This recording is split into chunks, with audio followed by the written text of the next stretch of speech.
Everyone, उम्मीद है आप सब लोग ठीक होंगे। आज मैं बात करने वाला हूँ 6 ऐसी गलतियों की जो आपके बिज़नेस के स्टार्टअप को कम्प्लीटली फ्लॉप कर सकती हैं। तो बिज़नेस शुरू होते ही ख़त्म हो जाए, ऐसा तो नहीं होना चाहिए। तो आज हम इन 6 बातों पे डिस्कस करेंगे। सबसे पहली बात तो ये है कि जब बिज़नेस आप स्टार्ट करते हैं तो वो जो स्टार्ट का मरहला होता है, जब बिज़नेस का स्टार्ट होता है, जब बिल्कुल बिज़नेस का आगाज़ होता है, तो शुरू के कुछ टाइम जो होता है वो बहुत ज़्यादा क्रिटिकल और बहुत इम्पॉर्टेंट होता है। और जितने भी एंटरप्रेन्योर्स हैं ये बड़े रिस्क लेने वाले लोग होते हैं और वो अपने काम को लेके बहुत पैशनेट भी होते हैं और अपनी एनर्जी भी इन्वेस्ट करते हैं सारी, और टाइम भी इन्वेस्ट करते हैं। लेकिन वो बहुत सारी ऐसी गलतियां कर जाते हैं जहां से उनका स्टार्टअप ही फ्लॉप हो जाता है।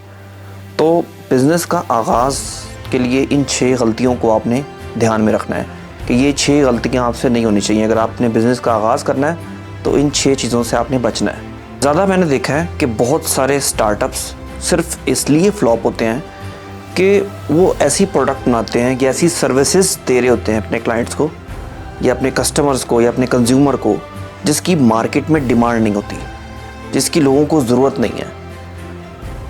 ठीक है, तो ये सबसे बड़ा एक इम्पॉर्टेंट स्टेप है कि आपको ऐसी प्रोडक्ट, ऐसी सर्विसेज आपको लॉन्च करनी है जिसकी लोगों को ज़रूरत है। जिस चीज़ की मार्केट में ज़रूरत नहीं होगी तो वो कारोबार या धंधा भी नहीं चलेगा। तो बिज़नेस के लिए सबसे इम्पॉर्टेंट चीज़ है कि ऐसी चीज़, ऐसी प्रोडक्ट, ऐसी सर्विसेज आपको देनी है जिसकी मार्केट में ज़रूरत हो, जिसकी मार्केट में गैप हो और जहाँ पे आप मैक्सिमम बीट कर सकें दूसरे लोगों को। बिज़नेस के स्टार्टअप में जो सबसे पहले गलती लोग करते हैं वो है इनएप्रोप्रिएट लोकेशन, कि गलत जगह का इंतखाब। क्या आपने बिज़नेस करने के लिए सब कुछ कर दिया, अपना पैसा भी इन्वेस्ट कर दिया, अपनी एनर्जी भी इन्वेस्ट कर दी, अपना टाइम भी इन्वेस्ट करने को तैयार हैं, लेकिन आपने जहाँ बिज़नेस करना है वो आपने जगह गलत चुनी है। गलत जगह से मुराद ये है कि आपको एक ऐसी जगह चुननी है जहाँ पे बिज़नेस में गैप हो, जहाँ पे मार्केट में सैचुरेशन ना हो। मिसाल दे रहा हूँ, अगर किसी शहर में, किसी इलाके में, किसी जगह पे अगर 50 बेकरी हैं तो अगर आप 51 नंबर पे आप अगर कोई बिज़नेस वहाँ पे बेकरी का स्टार्ट करेंगे तो वहाँ ऑलरेडी मार्केट सैचुरेट हो चुकी है। वहाँ पे ऑलरेडी लोग, अपने आपके कॉम्पिटिटर्स जो हैं वो अपने कदम जमा चुके हैं। तो आपको ऐसी जगह पे बिज़नेस करने में बहुत मसाइल का सामना करना पड़ेगा। तो इस तरह जगह के इंतखाब के अंदर आपको चूज़ करते हुए ये चीज़ आपको ध्यान में रखनी है कि आपने कोई ऐसी जगह चूज़ करनी है जहाँ पे मार्केट में गैप हो, जहाँ पे लोगों को ज़रूरत हो, जहाँ पे आपको एम्प्लॉयज़ आसानी से मिल जाएं, जहाँ पे एम्प्लॉयज़ को काम करना आसान हो, और जहाँ पे मार्केट में सबसे इम्पॉर्टेंट गैप, वो गैप ढूंढना है आपको कि किस इलाके में, किस जगह पे, किस टाउन में, किस सिटी में वहाँ पे किसी चीज़ का गैप है। आपको उस बिज़नेस में जाना है, ना कि उस बिज़नेस में जहाँ जो वहाँ पर ट्रेंडिंग में है। तो ज़्यादातर बिज़नेसमैन एक दूसरे को देख के कि ये बड़ा बंदा पैसा कमा रहा है या फ़लाँ बंदा बहुत अच्छा पैसा कमा रहा है तो मुझे भी इस बिज़नेस में जाना है, तो ऐसा नहीं है। हो सकता है आपने रिसर्च नहीं की उस बिज़नेस पे, वो बिज़नेस ऑलरेडी सैचुरेट है। तो आपको किसी ऐसी जगह बिज़नेस स्टार्ट करना है जहाँ पे आपको गैप मिले। तो लोकेशन सबसे इम्पॉर्टेंट है किसी बिज़नेस को कामयाब करने के लिए, स्टार्टअप को फेलियर से बचाने के लिए सबसे इम्पॉर्टेंट है कि बिज़नेस की जगह का सही इंतखाब करना है। Mistake number 2, hiring the wrong people, कि आपने अपने बिज़नेस के लिए गलत लोगों का इंतखाब किया है, आपने गलत एम्प्लॉयज़ को चुना है। अगर आपका विजन और आपके एम्प्लॉयज़ का विजन एक नहीं है तो आपका बिज़नेस, आपका स्टार्टअप फ्लॉप होगा। तो इसलिए सबसे इम्पॉर्टेंट है कि आपको ऐसे एम्प्लॉयज़ चुनने हैं, ऐसे लोग चुनने हैं, ऐसे लोगों को चूज़ करना है जिनका विजन आपसे मिलता हो, जो आप जैसे विजन के मालिक हों, जो आप जैसा सोचते हो। तो ऐसे लोगों का इंतखाब है। बहुत सारे बिज़नेस के स्टार्टअप इसीलिए नाकाम होते हैं कि वो हायरिंग करते हुए इस चीज़ को ध्यान में नहीं रखते अगर कि इस बंदे का विजन, क्या इस एम्प्लॉय का विजन मेरे बिज़नेस के विजन से मिलता है, क्या ये मेरे बिज़नेस को उस तरह बूम कर पाएगा, क्या ये मेरे लिए उस तरह काम कर पाएगा जैसा मैं काम करता हूँ। तो इसलिए इस बिज़नेस के आगाज़ में सबसे इम्पॉर्टेंट दूसरा फैक्टर नाकामी का ये है, लॉस होने का ये है कि आपने गलत लोगों को चुना है अपने बिजनेस के लिए। तो आपने सही बंदों का इंतखाब करना है और यहाँ पे आपने मार नहीं खानी। Mistake number 3, no founder with technical expertise. कि आपके पास कोई ऐसा बिजनेस को फाउंडर नहीं है जिसको टेक्निकली जो एक्सपीरियंस्ड हो। मिसाल दे रहा हूँ, अगर आपके बिजनेस में 3 को फाउंडर हैं, 3 फाउंडर्स हैं आपके बिजनेस के, तो अगर आपको टेक्निकली किसी चीज़ का एक्सपीरियंस ही नहीं है, तीनों में से किसी को भी नहीं है, आपके पास पैसा है, आप पैसा इन्वेस्ट कर रहे हैं, लेकिन आपको एक्सपीरियंस नहीं है, टेक्निकली कोई एक्सपीरियंस नहीं है, तो आपका बिजनेस फ्लॉप होगा। तो आपका बिजनेस, आपका स्टार्टअप फ्लॉप होगा।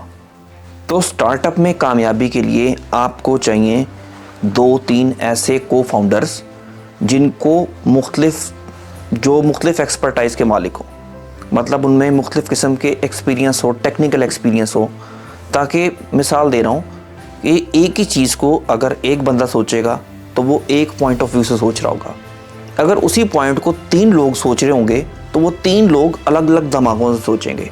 तो आपको 3 लोगों के अलग अलग पॉइंट ऑफ व्यू मिलेंगे, तो आपको बिज़नेस में डिसीजन करना आसान होगा और आपका बिज़नेस स्टार्टअप के कामयाब होने के चांसेस और ज़्यादा बढ़ जाएंगे। तो इसलिए आपको को फाउंडर आपके टेक्निकल होने चाहिए, उनको एक्सपीरियंस होना चाहिए। मिस्टेक नंबर 4, रॉन्ग को फाउंडर सिलेक्शन। क्या आपने बिज़नेस के लिए को फाउंडर गलत चुना है।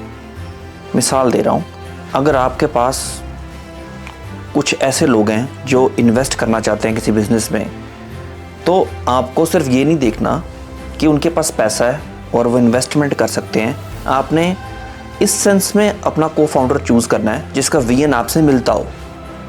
बहुत सारे बिज़नेस में ऐसा देखा गया है कि को फाउंडर्स जो होते हैं, 2 या 3 जो लोग होते हैं, अक्सर आपस में लड़ पड़ते हैं और बिज़नेस का स्टार्टअप में ही फ्लॉप होता है।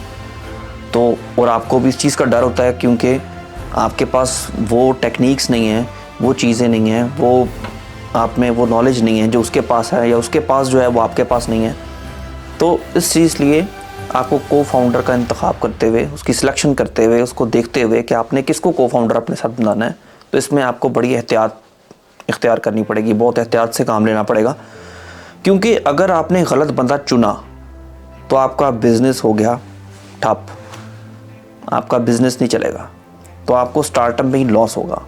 तो को फाउंडर्स का इंतखाब जो है ये बड़ा इम्पॉर्टेंट है किसी बिज़नेस के लिए भी, और इसको चुनते हुए आपको बहुत सारे फैक्टर्स को देखना पड़ेगा।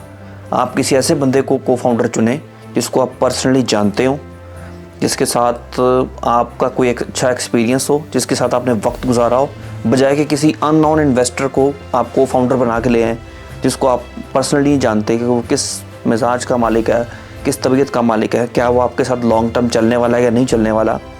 तो इसलिए सबसे बड़ी 4th मिस्टेक ये है कि को फाउंडर आपने गलत चुना। मिस्टेक नंबर 5 मिस्टेक नंबर 5 है कि direct rivalry with the industries top players. कि आपको अपनी बिजनेस की जो इंडस्ट्री में कुछ ऐसे टॉप प्लेयर्स होते हैं, जो टॉप ब्रांड्स होते हैं, जो मार्केट में छाए होते हैं, उनसे बिल्कुल भी पंगा डायरेक्ट नहीं करना। ये आपके स्टार्टअप को बिल्कुल तबाह कर सकता है। रीज़न क्या है? अब इसके पीछे रीज़न क्या है? अगर आपके पास बहुत सारा पैसा है, अगर आपके पास बहुत अच्छा स्टाफ है, दुनिया का बेस्ट स्टाफ है, लेकिन अगर आपने इंडस्ट्री में अपने कंपटीटर्स के लीडर से पंगा किया तो वो पंगा आपको बहुत महंगा पड़ सकता है। तो आपको स्टार्टअप में ही नाकामी का सामना करना पड़ेगा, क्योंकि जो इंडस्ट्री के टॉप प्लेयर्स होते हैं किसी भी मार्केट में, जो ऑलरेडी छाए होते हैं, अगर आप उनसे compete करने के लिए निकलेंगे और डायरेक्ट उनसे पंगा करेंगे तो वो अपनी ऐसी प्रमोशंस लगाएंगे जिसकी वजह से वो अपनी प्रोडक्ट्स को या अपनी सर्विसेज को, अपने कंज्यूमर को वो प्रमोशंस पे चीज़ें बेचेंगे। मिसाल दे रहा हूँ, कोई वो प्रोडक्ट 100 रुपये की बेच रहे हैं, लेकिन उनको वो प्रोडक्ट पीछे से 80 रुपये की आती है, तो वो उस प्रोडक्ट को आपको फ्लॉप करने के लिए वो 6 माह 80 की ही देंगे, वो प्रॉफिट नहीं लेंगे। उनको फ़र्क नहीं पड़ेगा क्योंकि वो इंडस्ट्री के पुराने प्लेयर्स हैं, वो पुराने बैठे हैं, पुराने बैठे हुए लोग हैं जिनका मार्केट में कदम जिन्होंने जमाए हुए हैं और कई सालों से बैठे हैं, उनको अगर वो 6 माह अर्न नहीं करेंगे तो उनको कोई फ़र्क नहीं पड़ेगा, लेकिन आपको ज़रूर पड़ेगा, क्योंकि आपका बिज़नेस का स्टार्टअप है और आपको पैसा चाहिए। तो आपके पास उनसे पंगा करके आप इस बिज़नेस को चलना अफोर्ड नहीं कर सकते। उनके पास ऐसे रिसोर्सेज हैं कि वो आपकी सेल्स को रोक सकते हैं, आपके सप्लायर्स को रोक सकते हैं कि जी इसको जो इक्विपमेंट्स हैं या सामान है या कोई भी ऐसी चीज़ है उसको मत सप्लाई करो। तो आपको ऐसे लोगों से, इंडस्ट्री के टॉप प्लेयर से बच के रहना है, इनसे दूर रहना है और इनसे डायरेक्ट कंपटीशन नहीं करना, इनसे डायरेक्ट मुकाबला नहीं करना। मिस्टेक नंबर 6 ये है रॉन्ग आइडियाज़। ये सबसे स्टार्टअप की जो सबसे गंदी मिस्टेक है वो ये है कि आप किसी का आइडिया चुरा के अपने बिजनेस में इम्प्लीमेंट कर रहे हैं, कि आप वही प्रोडक्ट लॉन्च कर रहे हैं, वही सर्विसेज लॉन्च कर रहे हैं जो पहले से ही किसी का आइडिया था। तो बिज़नेस अगर आपको कामयाब करना है, अगर आपको एंटरप्रेन्योरशिप में जाना है, तो आपको कुछ अपना आइडिया सोचना होगा, बजाय कि आप किसी का आइडिया कॉपी करें। अगर आप किसी का आइडिया कॉपी करेंगे तो आपको स्टार्टअप में नाकामी मिलेगी। मिसाल दे रहा हूँ, इस वक्त पूरे लाहौर में बट कढ़ाई के नाम से बहुत सारी ब्रांचेज़ हैं। अब कोई नहीं जानता बट कढ़ाई कौन है, ओरिजिनल कौन सी है। इतनी ब्रांचेस खुल गई हैं कि कोई भी नहीं जानता कि ओरिजिनल बट कढ़ाई कौन सी है। इवन के पूरे पाकिस्तान में बहुत सारी ऐसी ब्रांचेज़ हैं जो कोई भी बट है और वो बट कढ़ाई रख देगा नाम अपना। तो आपने किसी का बिज़नेस आइडिया चुराया है, तो आपको स्टार्टअप आपका बिल्कुल फ्लॉप होगा। आपको अपना आइडिया लेके आना है, क्योंकि आपको बिज़नेस से लोगों की प्रॉब्लम्स को, कंज्यूमर की प्रॉब्लम को, अपने कस्टमर की प्रॉब्लम को, अपने क्लाइंट की प्रॉब्लम को आपको सॉल्व करना है। तो आपको स्टार्टअप में कामयाबी तभी मिलेगी जब आप एक प्रॉब्लम सॉल्वर होंगे। आपका बिज़नेस किसी मसले को हल करेगा, किसी मसले का सलूशन निकालेगा, ना कि जो मसले ऑलरेडी सॉल्व्ड हैं उनके ऊपर बिज़नेस करेगा। जो मसला ऑलरेडी सॉल्व्ड है तो उसके लिए तो आपको मार्केट में कोई ऐसा बिज़नेस लाने की ज़रूरत नहीं है। एक चीज़ ऑलरेडी लोगों के लिए आसानी से मिल रही है, लोगों के लिए वो मसला नहीं है, तो वो आपकी प्रोडक्ट या सर्विसेज क्यों ख़रीदेंगे। तो ये 6 पॉइंट है जो ये सबसे ख़तरनाक और सबसे बुरा किस्म का, कि किसी का आइडिया कॉपी करना। यहाँ पे मैंने देखा है कि बहुत सारे बिजनेसमैन इसीलिए नाकाम होते हैं कि आप अपना आइडिया नहीं लेके आते, आप किसी का आइडिया लेके उसको कॉपी करने की कोशिश करते हो और वहाँ पे आपको सिर्फ नाकामी मिलेगी। चलें आज की वीडियो ख़त्म करते हैं और मिलते हैं नेक्स्ट वीडियो में किसी नए टॉपिक के साथ। अल्लाह हाफ़िज़।